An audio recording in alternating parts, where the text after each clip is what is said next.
Viewers আসসালামু আলাইকুম, সবাইকে আমার চ্যানেলের পক্ষ থেকে স্বাগত জানাচ্ছি। জাতীয় বিশ্ববিদ্যালয়ের অধীনে অনার্স দ্বিতীয় বর্ষ পরীক্ষার ফর্ম ফিল আপের সময়সীমা ছিল 18 সেপ্টেম্বর পর্যন্ত, অর্থাৎ আজই শেষ হওয়ার কথা। কিন্তু জাতীয় বিশ্ববিদ্যালয় কর্তৃপক্ষ শিক্ষার্থীদের সুবিধার্থে ফর্ম ফিল আপের সময়সীমা বৃদ্ধি করেছে। কত তারিখ পর্যন্ত এই পরীক্ষার ফর্ম ফিল আপ করা যাবে, জরিমানা লাগবে কিনা, সে সকল তথ্যগুলো এই ভিডিওতে জানাবো। আপনারা জানেন যে অলরেডি কিন্তু অনার্স দ্বিতীয় বর্ষ পরীক্ষার রুটিনও প্রকাশিত হয়েছে এবং সেই রুটিন অনুযায়ী 22 অক্টোবর থেকে পরীক্ষা শুরু হবে। শিক্ষার্থীদের সুবিধার্থে জাতীয় বিশ্ববিদ্যালয় যে সময়টি বৃদ্ধি করেছে তা হচ্ছে আগামী 25/9/2025 তারিখ বৃহস্পতিবার পর্যন্ত কিন্তু অনলাইনে ফর্ম ফিল আপ করা যাবে।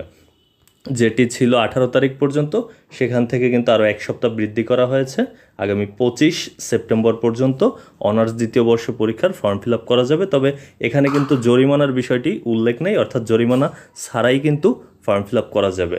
তাই আপনারা যারা এখনও ফর্ম ফিল আপ করেননি, অপেক্ষা না করে খুব দ্রুত ফর্ম ফিল আপ করুন। এরপর কিন্তু সুযোগ আর নাও দেওয়া হতে পারে, কারণ এর আগে আমরা দেখেছি যে বর্তমানে যে চলমান পরীক্ষা ডিগ্রি তৃতীয় বর্ষের, তার কিন্তু দ্বিতীয়বার ফর্ম ফিল আপের ডেট দেওয়ার পর আর কিন্তু সময় দেওয়া হয়নি। সেক্ষেত্রে আপনাদের ক্ষেত্রেও যেহেতু পরীক্ষার রুটিন দেওয়া হয়েছে, এমনটা হতে পারে যে আর কিন্তু বৃদ্ধি করা হবে না। তাই আপনারা এই 25 তারিখের মধ্যে যারা ফর্ম ফিল আপ করেননি এখনও, তারা অবশ্যই করবেন।